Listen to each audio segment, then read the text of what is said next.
Hi everyone. हम में से कितने लोगों ने चारों ओर ऐसे अडल्ट्स को देखा है जो बायोलॉजिकली तो बड़े हो चुके हैं, लेकिन उनकी मैच्योरिटी जो होती है वो उनकी बायोलॉजिकल एज से बिल्कुल मैच नहीं खाती। लास्ट वीडियो में हम बात कर रहे थे सिंड्रेला सिंड्रोम की, जिसमें जो अडल्ट वुमेन होती हैं वो अपनी रिस्पॉन्सिबिलिटी नहीं लेती हैं, मैजिकल थिंकिंग में फंसी रहती हैं। आज की वीडियो में हम बात कर रहे हैं पीटर पैन सिंड्रोम की, men who refuse to grow, या जिसको हम मैन चाइल्ड भी कहते हैं। इंटरेस्टिंग बात यह है कि हिंदी मूवीज़ में मैन चाइल्ड का डिपिक्शन तो बहुत किया जाता है, लेकिन उनको इस तरह से दिखाया जाता है कि they are very good at heart, वो दिल के बहुत अच्छे हैं, बस अभी उन्होंने जिम्मेवारी लेना नहीं सीखा है क्योंकि वो लाइफ में कंफ्यूज्ड हैं और उनकी लाइफ में कोई गर्लफ्रेंड आएगी या कोई ना कोई आएगा और इवेंचुअली फिर वो अपनी लाइफ में क्लैरिटी पा लेंगे और उनको कोई दिक्कत नहीं आएगी। रियल लाइफ में जो मैन चाइल्ड होते हैं वो मूवी के डिपिक्शन से बहुत डिफरेंट होते हैं। आपको अगर ध्यान हो, लक्ष्य मूवी या एक और मूवी थी वेकअप सेट, इसमें यही दिखाया गया है कि हीरो शुरुआती दौर में अपनी लाइफ के बहुत कंफ्यूज रहता है। अब पीटर पैन सिंड्रोम में जो मेल है वो भी कंफ्यूज्ड है, लेकिन वो अपनी कंफ्यूजन का एक्सप्रेशन कैसे करता है। सबसे पहले इस नाम को समझते हैं। पीटर पैन एक फेरी टेल स्टोरी है। पीटर पैन एक नेवरलैंड में रहता है। काफ़ी तरह के उसको मैजिकल बीइंग्स वहाँ मिलते हैं। He is very happy in his life. उसको अपनी रियल लाइफ में जाने का मन नहीं करता क्योंकि यहाँ फैंटेसी वर्ल्ड में ही इज़ परफेक्टली हैप्पी। कुछ लॉस्ट सोल्स होते हैं, उनका वो कैप्टन बन जाता है और इस तरह से उसकी लाइफ चल रही है। पीटर पैन सिंड्रोम से ग्रसित जो लोग हैं या जो मैन चाइल्ड हैं, इनका थॉट प्रोसेस कैसे चलता है। सबसे पहले तो ये रिस्पॉन्सिबिलिटी नहीं लेना चाहते, but they are mostly very fun loving. इनकी पर्सनालिटी ऐसी होती है कि हर कोई इनके प्रति आकर्षित ज़रूर होता है क्योंकि इनको महफिल जमाना, सेंटर ऑफ अट्रैक्शन बने रहना, पार्टी करना, गेम्स खेलना बहुत पसंद है। तो बाहर से इनकी पर्सनालिटी एकदम फन लविंग लगती है, लेकिन जो अंदर चल रहा है वो ये है कि ग्रोइंग अप ईयर्स में किसी एक मेंटल एज में वो अरेस्ट होके रह गए हैं। इसके रीजंस क्या हैं ये भी जानेंगे, लेकिन पहले इसके सिम्टम्स देखते हैं। मैन चाइल्ड में जो सबसे पहला और कॉमन सिम्टम है वो ये है किसी भी तरह की रिस्पॉन्सिबिलिटी से दूर भागना। बायोलॉजिकली आप उम्र के जिस भी पड़ाव में हैं वहाँ पे आपको कोई रोल सोसाइटी में प्ले करना पड़ता है। वो स्टूडेंट का हो सकता है, वो एक प्रोफेशनल का हो सकता है, वो एक पेरेंट का हो सकता है, वो एक स्पाउस का हो सकता है, वो एक सन डॉक्टर का हो सकता है। तो ये जो मैन चाइल्ड हैं उस उम्र से जुड़ी हुई जो इनकी रिस्पॉन्सिबिलिटीज़ हैं उससे बिल्कुल हाथ धो देते हैं, उसको निभाना ही नहीं चाहते और ज़्यादातर करके या तो मुंह पे ही बोल देंगे कि आई डोंट फील कंफर्टेबल, मैं नहीं कर सकता, मुझे कमिटमेंट नहीं चाहिए। अगर आप गौर से देखेंगे तो एक पैटर्न होता है, कंसिस्टेंट पैटर्न। ऐसा नहीं है कि कोई भी इंसान अगर लाइफ के किसी मुकाम पे कोई रिस्पॉन्सिबिलिटी या रोल को पूरी तरह से ना निभा पाए तो हम उसको बोलें कि वो मैन चाइल्ड ही है, ऐसा नहीं होता है। लेकिन जब मैं जिस मैन चाइल्ड की मैं बात कर रही हूँ, पीटर पैन सिंड्रोम, उसमें आप एक फेयर कंसिस्टेंसी देखेंगे। लाइफ के हर पड़ाव पे इनको जो रिस्पॉन्सिबिलिटी मिली है इन्होंने उसमें अपना 100% नहीं दिया है।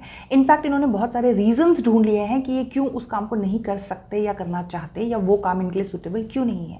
एक कंसिस्टेंट पैटर्न रहेगा अपनी रिस्पॉन्सिबिलिटी से शाय अवे करने का। दूसरा जो सबसे कॉमन सिंड्रोम दिखेगा, फैंटेसी वर्ल्ड।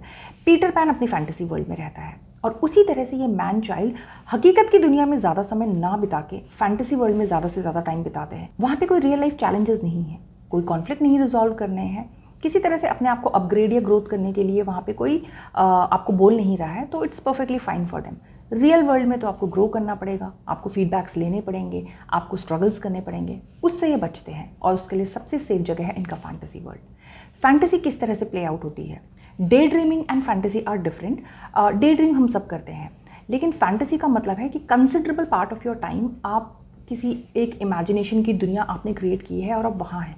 अब आज की दुनिया में फैंटेसी वर्ल्ड में स्लिप अवे होने का बहुत आसान जरिया है इंटरनेट। जो लोग बहुत ज़्यादा टाइम सिर्फ पबजी खेलते रहते हैं या जो भी वीडियो गेम्स इनको पसंद है, या पोर्नोग्राफिक में एडिक्ट हो जाते हैं, या गैम्बलिंग करना, या किसी तरह का अल्कोहलिज्म या सब्सटेंस अब्यूज़ की तरफ चले जाना और ज़्यादा से ज़्यादा टाइम अपना इन्हीं एक्टिविटीज़ में बिताते हैं, क्लियरली वो अपनी लाइफ की जो रियलिटी है और जो रियल सिचुएशंस है उनको अवॉइड करने के लिए ये सब कर रहे हैं।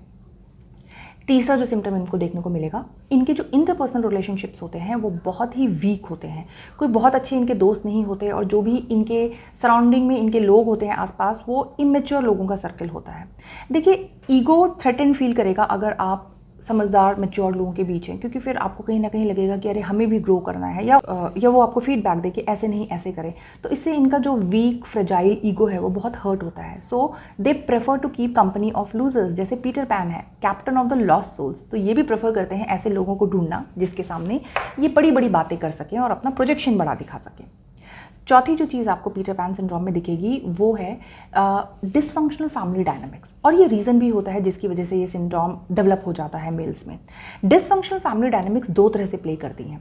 पहला तो ये ओवर प्रोटेक्टिव मदर्स, वो मदर जो अपने बेटों को किसी तरह की रिस्पॉन्सिबिलिटी नहीं देना चाहती हैं। इनफैक्ट क्योंकि वो मेल है, उनके जेंडर को उनका प्रिविलेज बना के सब कुछ उनके हाथ पे रख के देंगी, राजा बेटा ये भी कर लो वो भी कर लो, बस खाना ही खिलाई जा रही है, सेवा ही किए जा रही है अपने बेटों की, लेकिन रियल लाइफ में क्या करना है, कैसे रिस्पॉन्सिबिलिटी लेनी है, उसके बारे में उनसे कोई बात नहीं की जा रही है।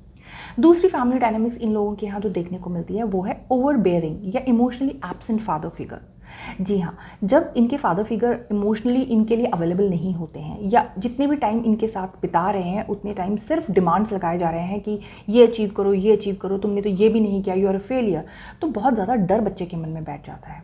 उससे उसको लगता है कि मेरी माँ की दुनिया ज़्यादा सेफ है, मेरी मदर मुझसे कोई एक्सपेक्टेशन नहीं करती है, मुझे प्रोटेक्ट कर लेगी। और जब ये ग्रो अप होते हैं तो ये ऐसी ही विमेन को ढूंढने की कोशिश करते हैं जो इनकी मदर का रोल या मदर का रिप्लेसमेंट फिगर हो, यानी कि ये अपनी गर्लफ्रेंड या वाइफ में अपनी मदर तलाशते हैं। पीटर पैन सिंड्रोम अपने आप में कोई मेंटल डिसऑर्डर नहीं है, लेकिन ये एक सीरियस पर्सनालिटी फ्लॉ ज़रूर है, क्योंकि अडल्टहुड का मतलब सिर्फ बायोलॉजिकल मैच्योरिटी अटेन करना नहीं है। अडल्टहुड एक कंटिन्यूस प्रोसेस है जिसमें हम सबको रिस्पॉन्सिबिलिटी लेना सीखना होता है, ग्रोथ करनी होती है।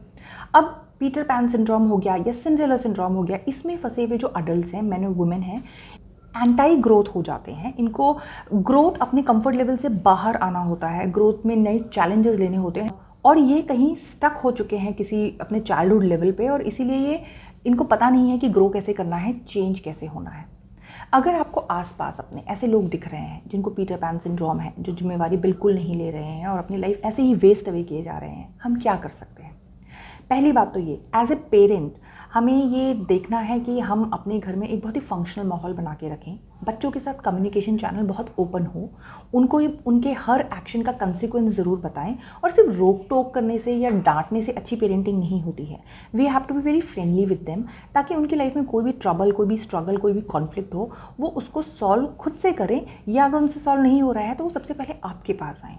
और आप हमेशा उनको एज अ मदर बहुत ओवर प्रोटेक्टिव होते रहेंगे कि नहीं, तुम्हें तो कुछ करने की ज़रूरत ही नहीं है, life will be very easy for you, तो trust me it is going to create trouble in future. And similarly as a father figure, सिर्फ गोल्स मत रखिए बच्चे के सामने कि ये अचीव करो। उससे होता क्या है कि बच्चे के मन में ये बात बैठ जाती है कि मेरे लिए जो लव है इनके मन में बहुत कंडीशनल है, जब तक मैं इनके दिए हुए गोल्स को अचीव नहीं करूँगा, maybe I am not worth enough, और फिर उन्हें लगता है कि I am not good enough to achieve those goal, let me just not try only, तो ये ट्राई भी नहीं करते हैं वो चीज़। तो it has to be very balancing act between a mother and a father. बच्चे को उसकी सारी रिस्पॉन्सिबिलिटीज़ बताइए, उससे छोटे छोटे घर के काम ज़रूर करवाइए, और गोल सेटिंग रखिए, लेकिन छोटे छोटे गोल जब उनके अचीव होते हैं तो उनको अप्रिशिएट भी कीजिए। अनअचीवेबल गोल एकदम से बच्चे के सामने रख देंगे तो बच्चे उसको करने से इनकार कर देते हैं। और वैसे भी देखिए, हर बच्चे का अलग टेम्परामेंट होता है। कुछ बच्चे ऐसे होते हैं कि चाहे कितने भी डिसफंक्शनल माहौल से आए हों, अपनी लाइफ में अच्छा कर ही लेते हैं, उनकी इनर मैच्योरिटी, उनका इनर रिजिलियंस उनको आगे लाइफ में दिशा दे ही देता है। लेकिन कुछ अनफॉर्चुनेट लोग ऐसे भी होते हैं कि अगर उनको सपोर्टिव एनवायरनमेंट बचपन में ना मिले तो वो बड़े होकर बहुत ही गैर जिम्मेवार अडल्ट बन जाते हैं।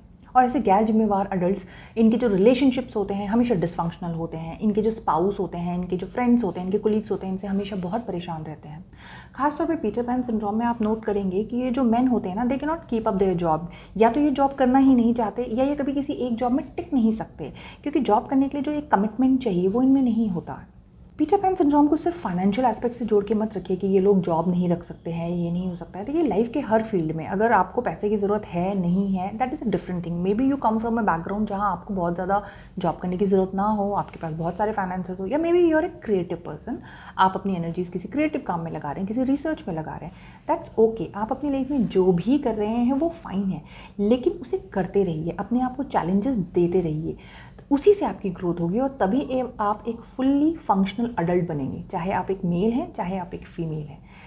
तो अडल्टहुड सिर्फ बायोलॉजिकल मैच्योरिटी से नहीं आता। Adulthood is a continuous process, it's a continuous growth. अगर आपको आसपास अपने कोई ऐसे यंग अडल्ट्स या कोई ऐसे ग्रोन अप मैन दिख रहे हैं जो पीटर पैन सिंड्रोम आपको लगता है जिनमें हैं, तो आप काउंसलिंग की भी हेल्प ले सकते हैं। आप उनको पॉजिटिवली मोटिवेट कर सकते हैं और उनको बता सकते हैं कि जो वो अभी हैं उससे बहुत ज़्यादा बनने की क्षमता उनके अंदर है। उम्मीद है आज का वीडियो आप सबके लिए यूज़फुल होगा। लाइक कीजिए, कमेंट कीजिए, शेयर कीजिए। मिलते हैं नेक्स्ट वीडियो में। बाय।